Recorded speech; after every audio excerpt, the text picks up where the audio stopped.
Praise the lord. Hallelujah, hallelujah. ప్రభు యేసునందు నాకు అత్యంత ప్రియమైన సహోదరి సహోదరులారా, మరొక్కసారి మీ అందరికీ యేసు ప్రభు అతి శ్రేష్టమైన నామంలో శుభాభివందనాలు.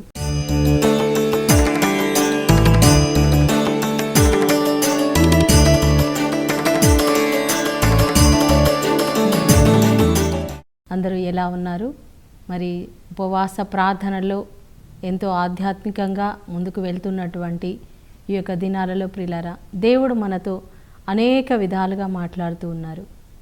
మరి మనం చూసినట్లయితే పోయిన వారంలో నేను 40 days ఫాస్టింగ్ గురించి మీకు ఎక్స్ప్లెయిన్ చేశాను.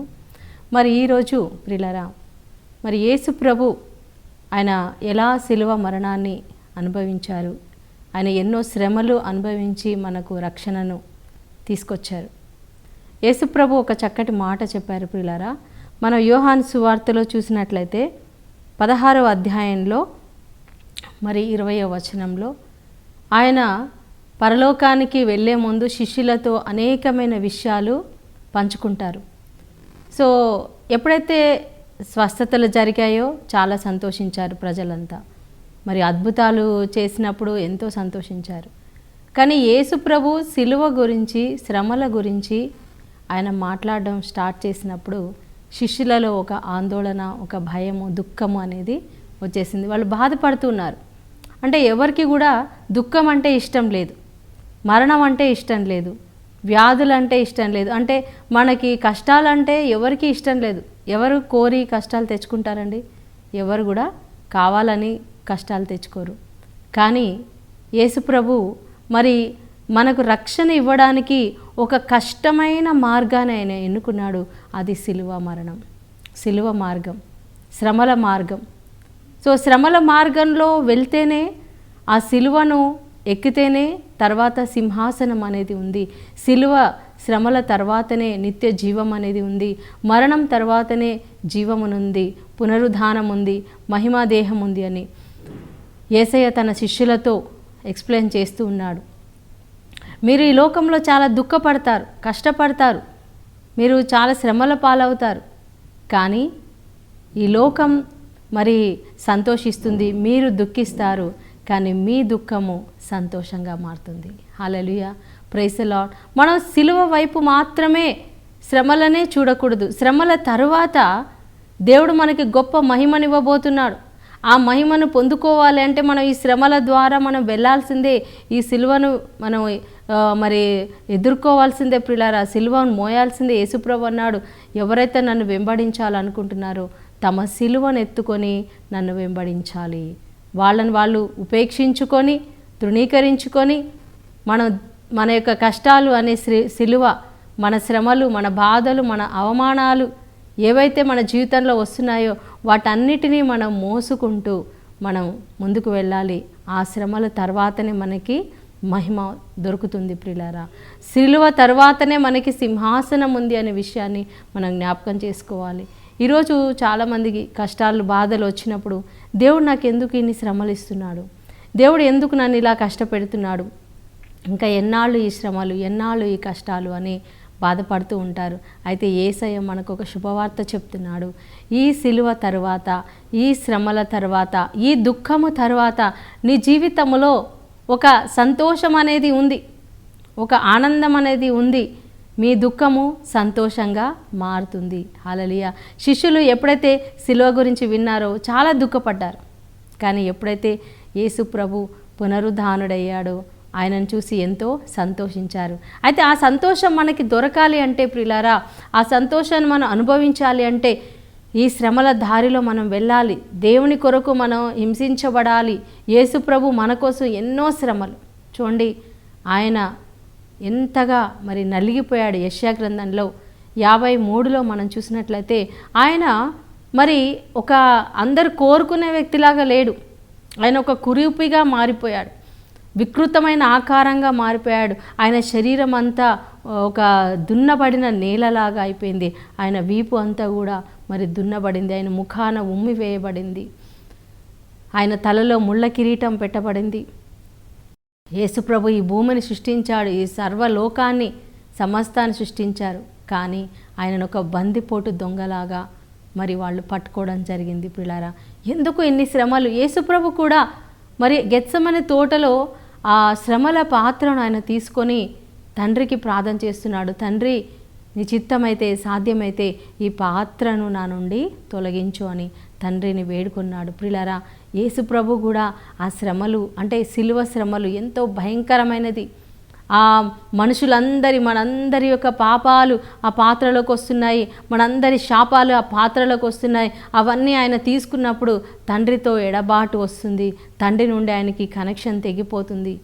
కాబట్టి అది ఆయన తట్టుకోలేక, తండ్రి నీ చిత్తమైతే, సాధ్యమైతే ఈ పాత్ర నా నుండి తొలగించు అని కన్నీటితో ఆయన ఏడ్పులతో మొరపెట్టుకున్నట్లుగా మనం చూస్తున్నాం. కానీ ఆయన ఆ పాత్ర తీసుకున్నాడు. ఎందుకంటే ఆయన ఆ పాత్ర తీసుకోకపోతే, ఆ శ్రమల పాత్ర ఆయన తీసుకోకపోతే ఈ లోకానికి రక్షణ లేదు, మనకు రక్షణ లేదు. ప్రియులారా, యేసుప్రభు ఈ లోకంలో ఎందుకు పుట్టాడో ఆ రక్షణ కార్యాన్ని ఆయన సాధించలేడు, సైతాన్ని ఓడించలేడు. సైతాను దొంగిలించినటువంటి ఆ మహిమను, ఆ అధికారాన్ని మళ్ళీ యేసుప్రభు స్వాధీనం చేసుకోవాలి అంటే ఆయన ఈ శ్రమల దారిలో నడవాల్సిందే. ఆయనను వాళ్ళు ఎంతో హింసించారు. మరి సైనికులు ఎంతగా హింసించారు.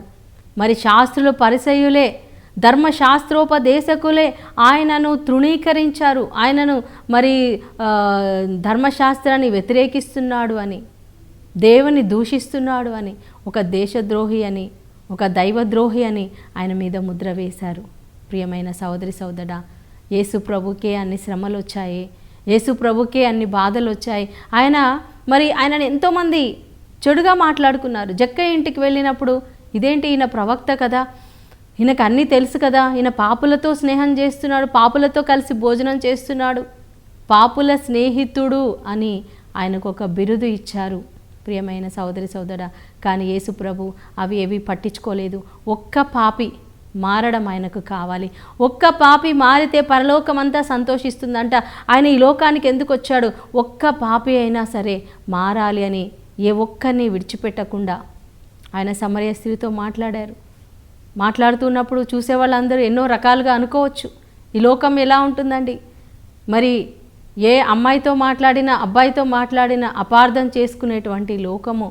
మరి యేసుప్రభు ఆ స్త్రీతో మాట్లాడుతున్నప్పుడు, మరి ఒక పాపాత్మురాలైన స్త్రీ వచ్చి యేసుప్రభు పాదాలను ఆమె కన్నీళ్లతో కడిగి ముద్దు పెట్టుకుంటూ ఉంది, తన తల వెంట్రుకలతో తుడుస్తుంది. ఆ యొక్క సన్నివేశం ఇప్పుడు ఎవరైనా ఎక్కడైనా చూస్తే ఏమనుకుంటారండి? తప్పకుండా ఈ లోకం అపార్థం చేసుకుంటుంది. కానీ మరి ఆ రోజుల్లో ఆయన చుట్టూ అంతమంది శిష్యులు ఉన్నారు, అంతమంది ప్రజలు ఉన్నారు. మరి ఆ యొక్క స్త్రీ వచ్చి యేసుప్రభు పాదాలను ముద్దు పెడతా ఉంటే మరి ఆయన ఏమీ అనలేదు. ఎందుకు అనలేదు? ఆయన గురించి ఎన్నో రకరకాలుగా వాళ్ళు మాట్లాడుకున్నారు. కానీ ఆయన గురించి ఎన్ని అబద్ధ మాటలు మాట్లాడినా యేసుప్రభు ఆ పాపిని మాత్రం దూరం చేయలేదు. హల్లెలూయా. సమరయ స్త్రీని రక్షించడానికి వెళ్ళి ఆమెతో మాట్లాడాడు. అలాగే జక్కయ్య ఇంటికి వెళ్ళాడు. ఒక పాపి మారడం ఆయనకి కావాలి. ఒక పాపి కోసమే యేసయ్య ఈ లోకానికి వచ్చాడు. అందుకోసమే మన కోసం మరి యేసయ్య ఎన్నో బాధలు, ఎన్నో శ్రమలు, హేరోదు ముందు నిలబడ్డాడు, పిలాతు ముందు నిలబడ్డాడు. ఒక నేరస్తునిగా, ఒక దోషిగా. ఆయనకేం అవసరం అండి? పరలోకంలో తండ్రి పక్కన కూర్చొని సింహాసనంలో ఆనందించవలసినటువంటి దేవుడు ఈ లోకంలోనికి ఎందుకు ఆయన వచ్చాడు? యేసయ్య పుట్టిన దగ్గర నుంచి కూడా శ్రమలే. ఎందుకంటే ఆయన ఎక్కడ పుట్టాడు? ఒక పశువుల పాకలో పుట్టాడు. ఎంత భయంకరమైన చలి ఉంటుందో తెలుసా అండి ప్రియులారా? నిజంగా లాస్ట్ ఇయర్ మేము మరి ఇజ్రాయెల్ దేశానికి వెళ్ళినప్పుడు బెత్లెహేమ్కి వెళ్ళాము. మరి మేము ఆ రోజు స్వెటర్స్ తీసుకెళ్ళాం, కానీ మా హోటల్లోనే పెట్టాము. బయట అంత చలి ఉంటుంది అని అనుకోలేదు. తీరా మేము అక్కడికి వెళ్ళిన తర్వాత చూస్తే ఎంత చలి ప్రియులారా, అస్సలు భరించలేకపోయాము. నాతో వచ్చిన నా చెల్లి వణికిపోయింది ఇలాగా. మరి మా గ్రూప్లో ఉన్నటువంటి ఇంకొక ఆంటీ గారు ఒక షాల్ తీసుకొచ్చి తనకి కప్పడంతో చలి ఆగింది. మేమైతే అసలు అక్కడ నిలబడలేకపోయాం, నడవలేకపోయాం.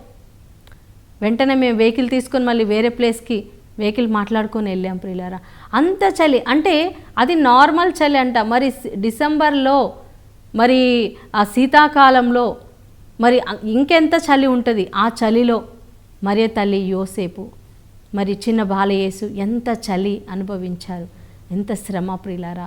అలాంటి ఒక కంఫర్ట్ అంటే వసతులు సరిగా లేనటువంటి స్థలంలో ఆయన పుట్టాడు. ఆయన పుట్టిన దగ్గర నుంచి మరి ఆయన సమాజంలోకి వచ్చిన తర్వాత కూడా 30 సంవత్సరాలకు యేసుప్రభు బయటకు వచ్చారు. అప్పటి వరకు కూడా ఆయన తన తండ్రికి హెల్ప్ చేస్తూ ఉన్నాడు, కష్టపడుతూ ఉన్నాడు.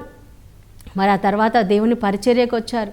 ఆయన ఏ ఉద్దేశం కోసం అయితే ఈ లోకానికి వచ్చారో శ్రమలు భరించడానికి బయటికి వచ్చాడు. కొంతమంది మంచివాడు అన్నారు, కొంతమంది చెడ్డవారు అన్నారు, కొంతమంది దైవజనుడు అన్నారు, కొంతమంది ప్రవక్త అన్నారు, కానీ కొంతమంది ఈయన దేశద్రోహి అన్నారు. ఎవరు ఏమనుకున్నా యేసు ప్రభు ఆయన మార్గంలో ఆయన ముందుకు వెళ్తూనే ఉన్నాడు. ఆయన యెరూషలేములో అడుగు పెట్టే ముందు ఆయన ఒక దృఢ సంకల్పంతో అడుగుపెట్టాడు. నన్ను అందరూ సిలువ వేస్తారు, ద్వేషిస్తారు, ప్రధాన యాజకులకు అప్పగిస్తారు, మరి భూమికి ఆకాశానికి మధ్యలో నేను వేలాడబోతున్నాను, నా శరీరంలో ఉన్న రక్తం అంతా ఈ నేల మీద నేను ప్రవహింపచేయబోతున్నాను, ధారపోయబోతున్నాను. ఆ శ్రమకు నేను భయపడాలా? యేసే భయపడలేదండి.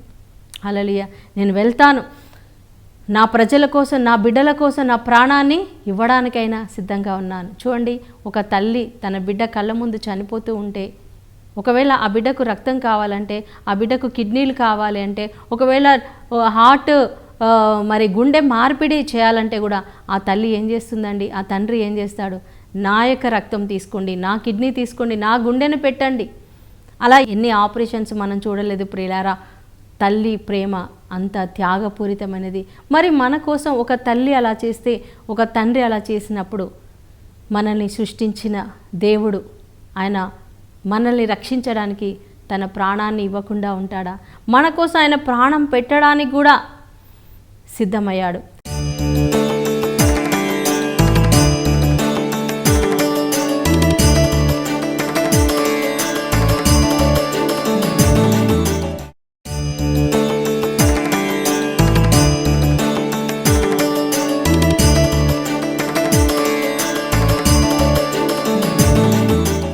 మన కోసం ఆయన నలిగిపోవడానికి సిద్ధమయ్యాడు. ఆయన మన కోసం నలిగిపోయాను అనేది. ఆయన పొందిన దెబ్బల ద్వారా మనకు స్వస్థత కావాలంటే యేసయ్య చేతులలో గాయాలు, ఆయన శరీరం అంతా నలగగొట్టబడింది ప్రియులారా. మరి ఆయన ఒక వికారమైన ఒక వికృత రూపం, ఎవ్వరు కూడా గుర్తుపట్టలేకపోయారు. సుందరుడైన ప్రభు, 10,000 మందిలో అతి శ్రేష్ఠుడు. అలాంటి ప్రభు నీ కోసం నా కోసం అన్ని శ్రమలు అనుభవించారు. ఈరోజు నువ్వు ఒక చిన్న శ్రమ కోసం బాధపడుతున్నావే, ఎవరైనా యేసు ప్రభు గురించి నేను ఒక మాట అంటే నువ్వు భరించలేకపోతున్నావు, ఒక చిన్న అప్పు సమస్య వస్తే భరించలేకపోతున్నావు, నీ భర్త ఏదైనా ఒక మాట అంటే తట్టుకోలేకపోతున్నావు, నేను చచ్చిపోతాను, లేకపోతే కొంతమంది చిన్న ఎగ్జామ్లో 10th క్లాస్ ఫెయిల్ అయితే చాలు నేను చనిపోతాను. ఇంత చిన్న కష్టాలు కూడా మనం తట్టుకోలేకపోతే ఎలా ప్రియులారా? యేసయ్యను ఒక్కసారి చూడండి, ఆయన నీ కోసం పడిన శ్రమలు చూడు. హల్లెలూయా. ఆయన తన శ్రమలను చూడలేదు. ఆ సిలువ తర్వాత నా బిడ్డలందరూ రక్షణ పొందుకుంటారు, నా బిడ్డలకు పాప క్షమాపణ దొరుకుతుంది, మళ్ళీ నా బిడ్డలు నా దగ్గరకు వస్తారు, పరలోకానికి వస్తారు అని అదే ఆయన లక్ష్యంగా పెట్టుకున్నాడు. కాబట్టి యేసు ప్రభు ఆయన ముందుకే వెళ్ళాడు, ఒక్క అడుగు కూడా ఆయన వెనకకు వేయలేదు ప్రియులారా. హల్లెలూయా. ఆయన నిందించబడ్డాడు, అవమానించబడ్డాడు, అయినా కూడా మరి యేసయ్య ఎందుకు మన కోసం మరణించాడంటే ఆయన మనల్ని ప్రేమిస్తున్నాడు. హల్లెలూయా. ఒకే ఒక సత్యం, ఒకే ఒక నిజం, ఒకే ఒక కారణం ఏంటంటే దేవుడు లోకమును ఎంతో ప్రేమించెను. లోకమును ప్రేమించెనంటే ఆయన లోకంలో ఉన్న నిన్ను నన్ను ఆయన చాలా ప్రేమించాడు.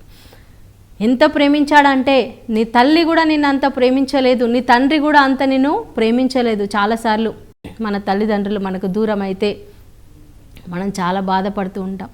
నేను ఎప్పుడు కూడా మా డాడీని గుర్తు చేసుకుంటాను.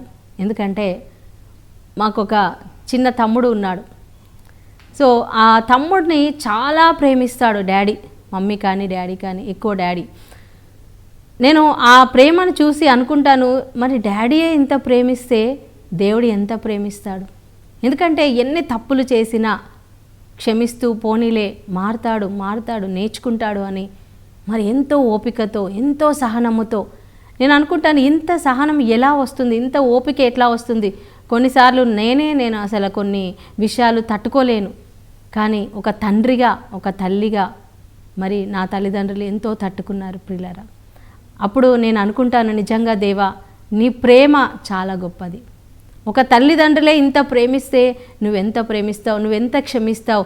అలా యేసయ్య ప్రేమను చూసి, యేసయ్య యొక్క క్షమాగుణాన్ని చూసి నేను కూడా అవును క్షమించాలి, ప్రేమించాలి. వాళ్ళు మనల్ని కష్టపెట్టినా సరే మనం వాళ్ళని భరించాలి. ఎందుకంటే యేసయ్య మనల్ని ఎంతో భరిస్తున్నాడు. హల్లెలూయా, హల్లెలూయా. యేసయ్య మనల్ని ప్రేమించాడు, దేవుడు మనల్ని ప్రేమించాడు కాబట్టే ఆయన అంత శ్రమలు అనుభవించాడు. నా ప్రియమైన సహోదరి సహోదరుడా, ఈరోజు నీ జీవితంలో ఉన్నటువంటి కష్టాల వైపు చూడకు, శ్రమల వైపు చూడకు. ఎన్ని రోజులండి? కొన్ని రోజులే. ఏది కూడా పర్మనెంట్ కాదండి ఈ లోకంలో. నీకున్న శ్రమలు కూడా పర్మనెంట్ కాదు, నీకున్న అవమానాలు కూడా పర్మనెంట్ కాదు, ఎప్పటికీ ఉండవు. ఒకరోజు వస్తుంది, ఒక టైం వస్తుంది, అవమానాలన్నీ దేవుడు ఘనతగా మారుస్తాడు. హల్లెలూయా. నీ కన్నీటినంతటినీ తుడిచివేసి సంతోషంగా, నాట్యంగా మారుస్తాడు. నీ శ్రమలన్నిటినీ సాక్ష్యాలుగా మారుస్తాడు. హల్లెలూయా, ప్రైజ్ ది లార్డ్. మరి నేను ముత్తంగిలో సేవ చేస్తూ ఉన్నప్పుడు ప్రియులారా, ఒక ఆరాధనలో మరి ఒక దైవజనుడు, ఒక ఫాదర్ గారు మామూలు సివిల్ డ్రెస్లో వచ్చారు. ఆయన తన జీవితంలో ఎంతో కోల్పోయారు. తండ్రిని కోల్పోయారు, తన ఇల్లును కోల్పోయారు. మరి ఎంతో దుఃఖంతో ఏడుస్తూ ఎవరికి తెలియకుండా ఆ హాల్లో వెనకాల కూర్చొని ప్రార్థన చేస్తున్నారంట. ప్రభువా, నేను నీ కోసం, నీ సేవ కోసం నేను వచ్చాను, మరి నాకెందుకు ఇన్ని శ్రమలు, నాకే ఎందుకు ఇన్ని శ్రమలు ఇచ్చావని ఆయన తట్టుకోలేక ప్రార్థన చేస్తూ ఉన్నప్పుడు ప్రియులారా, మరి ఆ ఆరాధనలో పరిశుద్ధాత్మ దేవుడు పలికించిన మాట, మరి ఇక్కడ ఒక దైవజనుడు వచ్చారు, మరి ఆయన నాకే ఎందుకు ఇన్ని శ్రమలు అని మీరు ప్రార్థన చేస్తున్నారు, దేవుడు మీ దుఃఖాన్ని సంతోషంగా మార్చబోతున్నాడు అని పలకడం జరిగింది. ప్రియులారా, దేవుడు మాట్లాడినప్పుడు మరి ఆయనలో ఒక గొప్ప వెలుగు వచ్చిందంట. మరి ఆయనలో ఉన్నటువంటి ఆ దుఃఖం అంతా మాయమైపోయినట్టుగా తర్వాత ఆయన లైఫ్లో చాలా అద్భుతాలు జరిగాయి. ప్రియులారా, మరి దేవుడు ఆయనని ఎంతగానో ఆశీర్వదించాడు, ఉత్సాహం ఇచ్చాడు, దేవుని సేవ చేయడానికి సంతోషాన్ని ఇచ్చాడు. దేవుడు ఆయనను అమెరికా దేశం తీసుకెళ్లారు, అక్కడ ఎంతో పరిచర్య చేశారు, మళ్ళీ ఇండియాకు వచ్చారు. ఈరోజు ప్రియులారా, ఆయన ఎక్కడ వెళ్ళి వాక్యం బోధించినా ఎంతో గొప్ప మరి అద్భుతాలు జరుగుతున్నాయి. ఆయన చేతిలో ఒక సిలువ ఉంటుంది, ఆ సిలువతో ఆయన అందరినీ ఆశీర్వదిస్తారు. ఏ ఇంట్లో ఆయన అడుగుపెట్టి ప్రార్థన చేస్తున్నాడో ఆ ఇంట్లో ఉన్న దుఃఖం తొలగిపోతుంది, వాళ్ళ జీవితంలో అద్భుతాలు జరుగుతున్నాయి. హల్లెలూయా. నేను ఆయన పేరు చెప్పలేను, బికాజ్ ఆయన ఒక గొప్ప దైవజనుడు.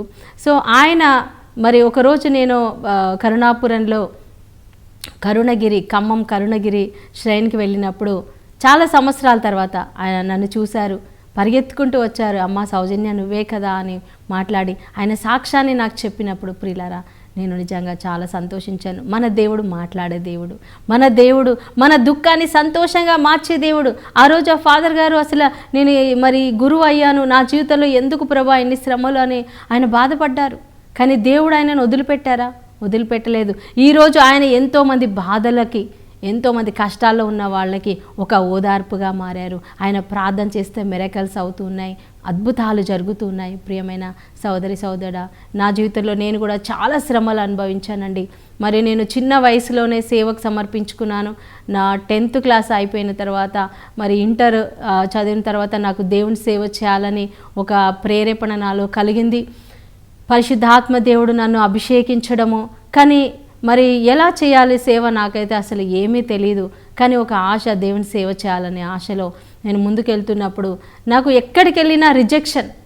ఎవరు కూడా మరి నన్ను చిన్న అమ్మాయి అని ఎవరు నన్ను పట్టించుకోలేదు, అందులో అమ్మాయి అని కూడా ఎవరు నన్ను కేర్ చేయలేదు. ప్రియులారా, నువ్వేం చేస్తావు, నీకేం తెలుసు అనే విధంగా, నువ్వు బైబిల్ ట్రైనింగ్ చేయలేదు, నువ్వు ఒక సిస్టర్ కాదు, లేకపోతే నీకు ఏమీ తెలియదు అని ఎన్నో రకాలుగా నన్ను తృణీకరించారు. ప్రియులారా, కానీ నేను నిరాశపడలేదు, నిరుత్సాహపడలేదు. నేను అలా ముందుకు వెళ్తానే ఉన్నాను. దేవుడు మరి నన్ను అద్భుత రీతిగా ముత్తంగి డివైన్ వర్డ్ సెంటర్కి నడిపించారు. మరి అక్కడికి వచ్చిన తర్వాత దేవుడు ఎంతో అద్భుతంగా నన్ను వాడుకున్నాడు. ప్రియులారా, మరి ఆయనకే మహిమ కలుగును గాక. మరి శ్రమలు వచ్చినప్పుడు నేను కూడా అడిగాను, ప్రభా ఎందుకు, మరి నిజంగా అసలు నువ్వు నన్ను పిలిచావా, నీ సేవ చేయడం నీ చిత్తమేనా, మరి నేను ఇంటికి వెళ్ళిపోవాలా, ఉండాలా అని చాలాసార్లు నేను ప్రార్థన చేశాను. ప్రియులారా, కానీ దేవుడు నాతో మాట్లాడేవాడు. మరి నేను నిన్ను పేరు పెట్టి పిలిచాను, నేను నిన్ను గొప్పగా వాడుకోబోతున్నాను అని దేవుడు నాతో మాట్లాడినప్పుడు, మరి ప్రియులారా, నేను ఎన్ని కష్టాలు, ఎన్ని శ్రమలు, ఎన్ని బాధలు అనుభవించానో అలా ఎంతోమంది నా దగ్గరికి వచ్చే వాళ్ళకి కౌన్సిలింగ్ రూపంలో కానీ వాళ్ళకు ప్రేయర్ చేసినప్పుడు కానీ, ఎందుకంటే ఆ బాధ నేను అనుభవించి ఉన్నాను కాబట్టి వాళ్ళ కోసం నేను నా సహోదరులు అని వాళ్ళ కోసం నేను ప్రార్థన చేస్తూ ఉండేదాన్ని. దేవుడు వాళ్ళ జీవితాల్లో ఎన్నో మిరకల్స్, ఎన్నో అద్భుతాలు, ఎన్నో స్వస్థతలు దేవుడు చేయడం ప్రారంభించారు. దేవుడికి మహిమ కలుగును గాక. పిల్లారా, మనం అనుకుంటాం మన జీవితంలో ఎన్ని కష్టాలు వస్తున్నాయి, ఈ కష్టాలు నాకేనా ప్రభా, ఇంకెంతకాలం ప్రభా అనుకుంటాం. కానీ కష్టాల తర్వాత దేవుడు మనకు ఒక గొప్ప ఆశీర్వాదం ఉంచాడు. యేసు ప్రభుని చూసి మరి మనం నేర్చుకోవాలి. యేసయ్య మన కోసం ఇన్ని శ్రమలు అనుభవించినప్పుడు మనం కూడా దేవుని కోసం శ్రమలు అనుభవించాలి. యేసయ్య సేవలో, యేసయ్య నామాన్ని ప్రకటించడంలో ఒకవేళ నీకు అవమానాలు వస్తున్నాయా, నిందలు వస్తున్నాయా, శ్రమలు వస్తున్నాయా, కష్టాలు, కుటుంబంలో కష్టాలు వస్తున్నాయా, భయపడొద్దు. దేవుడు నీతో ఉన్నాడు. దేవుడు నిన్ను ఒంటరిగా విడిచిపెట్టడమ్మా. హల్లెలూయా. నువ్వు అనాథ కాదు బిడ్డ. దేవుడు నిన్ను చేయి పట్టుకున్నాడంటే చివరి దాకా ఆయన నీతో ఉంటాడు. నీ జీవితాన్ని ఒక గొప్ప ఆశీర్వాదముగా మారుస్తాడు. ఆమేన్. దేవుడి వాక్యం దీవించునుగాక. రండి ప్రార్థన చేసుకుందాం.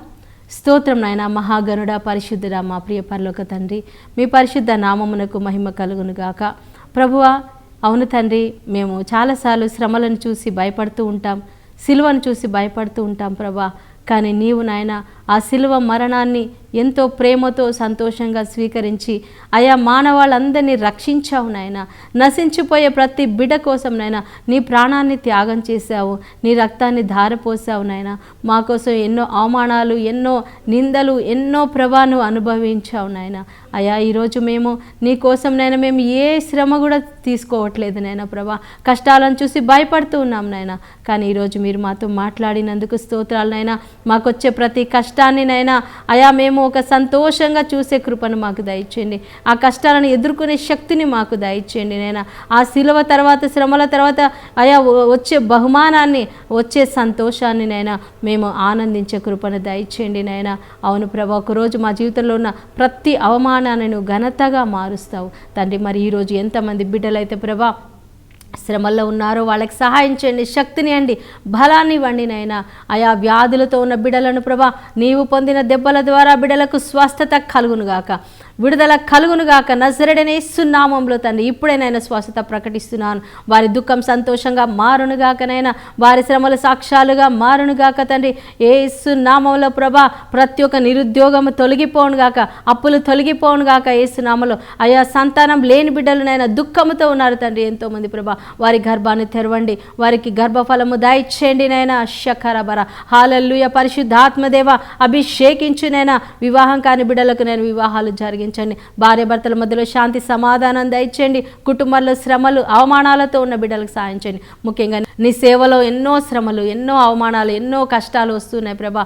ఆ కష్టాలను ఎదుర్కోవడానికి, సహించడానికి శక్తిని, బలాన్ని దయచేయండి. సేవకులను బలపరచండి, గురువులను నైనా, సిస్టర్స్ని ప్రభా, మరి ఉపదేశులను ప్రభా, మాలాంటి ఇవాంజలిస్టులని ప్రభా అభిషేకించండి నైనా. మాకు వచ్చే అన్ని శ్రమలని ప్రభా మేము తట్టుకొని నిలబడి ప్రభా ముందుకే వెళ్ళే కృపను దయచేయమని, ప్రతి ఒక్క బిడ్డను ఒక గొప్ప సాక్షిగా మార్చమని నజరేయుడైన యేసు నామములో ప్రార్థించి వేడుకుంటున్నాం తండ్రి. Amen, amen, amen. సో మీ దుఃఖాన్ని దేవుడు సంతోషంగా మారుస్తున్నాడు. భయపడకండి. దేవుడు మీ అందరిని దీవించునుగాక. God bless you. షలోమ్.